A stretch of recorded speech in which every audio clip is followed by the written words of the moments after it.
जाली नोट, असली नोट, कहाँ तक इसको समाप्त करेंगे?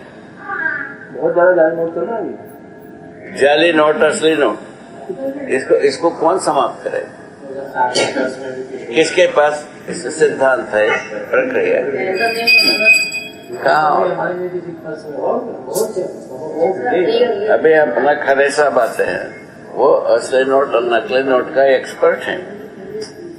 उनका कहना है अब जो है ना, असली नोट सही दिखती है, नकली नोट सही दिखती है, नकली नोट सही दिखती है, नकली नोट जो सही नोट जो है नकली दिखने लगी, ये कहता है। कहाँ पहुंचेंगे, कैसा बनेगा? ये सब बातें हो चुकी।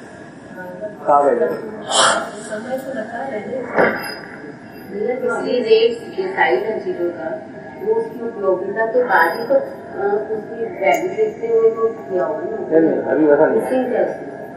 अभी जो रेट डिसाइड है वो मांग और पूर्ति के उसमें है ना, कुछ भी ले रहे हैं। एक बार रिटर्न से क्या है? एक मिनट बाबू, राकेश गुप्ता जी के साथ जो बातचीत हुई थी आपकी, उसमें इस पर जो चर्चा हुई है, क्या करते? राकेश गुप्ता जी के साथ जो बातचीत हुई आपकी इस विषय पर, इसमें जो समय वाली बात है, इसको आपने नकारा है। मतलब समय का कोई मतलब ही नहीं है। आप एक वस्तु को 2 मिनट में तैयार करते हैं, हम 4 दिन में तैयार करते हैं। हाँ, इसका क्या तालमेल?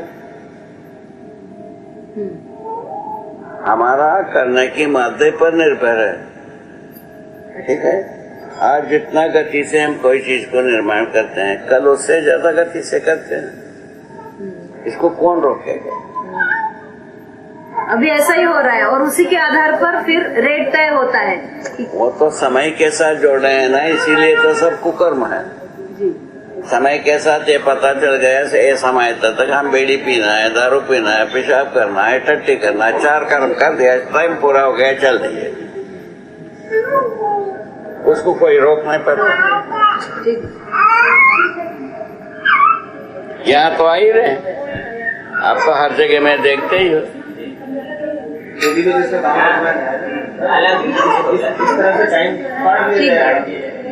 ये सब तो हम देखा हुआ है, हम सब भोगा हुआ है, हम बैठा हूँ।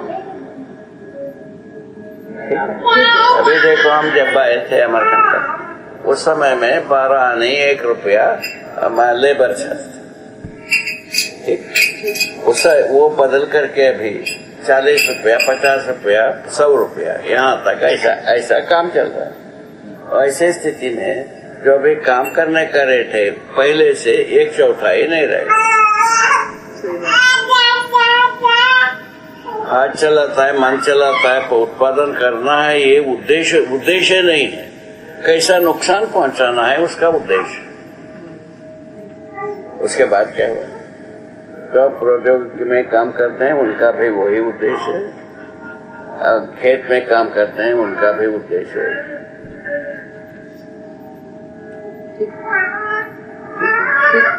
वो कैसे हो गई?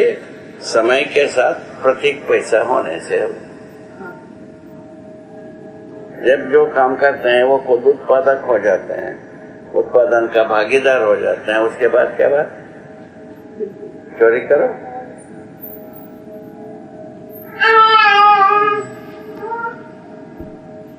कितना बढ़िया जुगाड़ ठीक होता है कि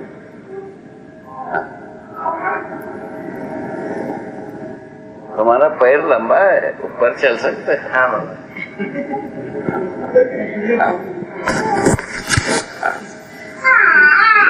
ये ठीक हो गए। ये सब चीज को ध्यान में रखते हुए आपको पूरा योजना बनाना है। कोई भी चीज छोड़ करके अपन भाग नहीं सकते। परंपरागत विधि से ये समझदारी, ईमानदारी अथवा ईमानदारी बेईमानी, समझदारी ना समझी, इन सभी बात ध्यान में रखते हुए अपने को व्यवस्था की परिकल्पना करना। पहले परिकल्पना ही होगी, उसके बाद ज्ञान के आधार पर योजना बनेगी। ज्ञान के आधार पर सोच विचार होगी, सोच विचार के आधार पर योजना बनेगी, योजना बनने के बाद कार्य योजना होगा, उसका फल परिणाम होगा। वो यदि ज्ञान सम्मत हो गया तो हमारा ज्ञान भी ठीक है, फल परिणाम भी ठीक है।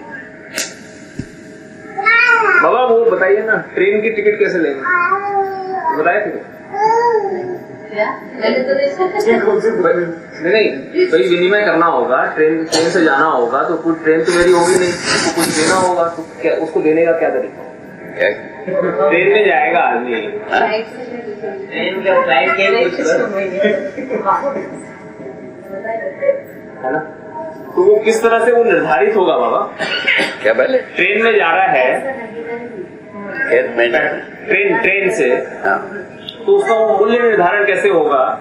अरे ट्रेन में जाना होगा तो उसमें जो ईंधन लगेगी, गाड़ी बना है, ये दोनों सच्चे है ना, ये दोनों के चलते एक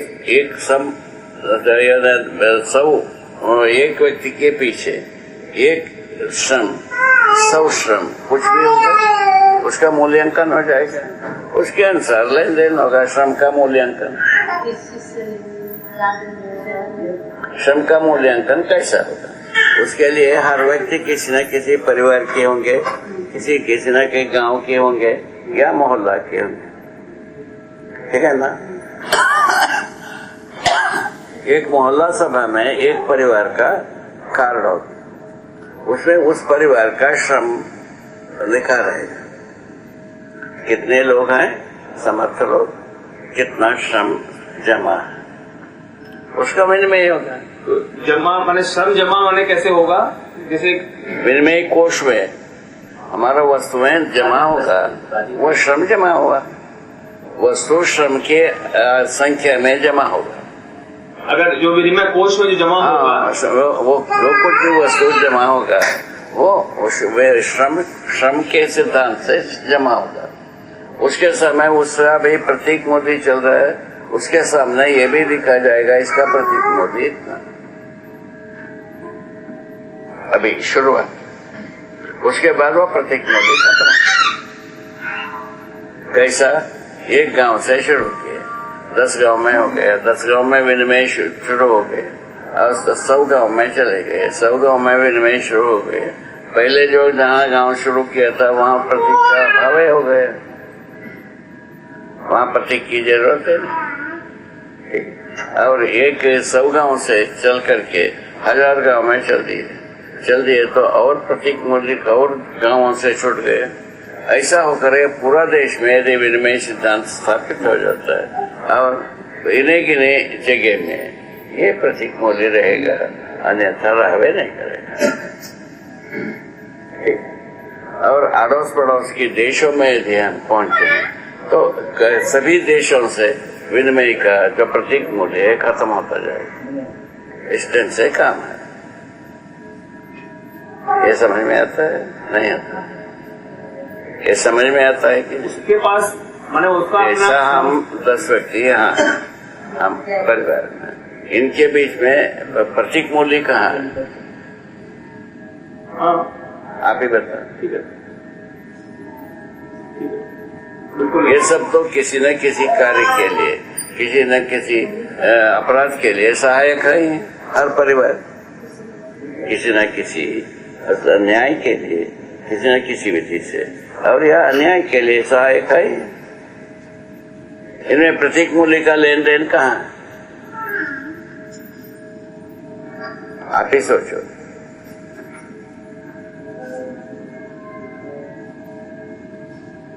जैसा हमें आया, तुम इतना काम कर दिया, तुम्हारा पहले इतना पैसा ले, ऐसा तुम करते हो क्या?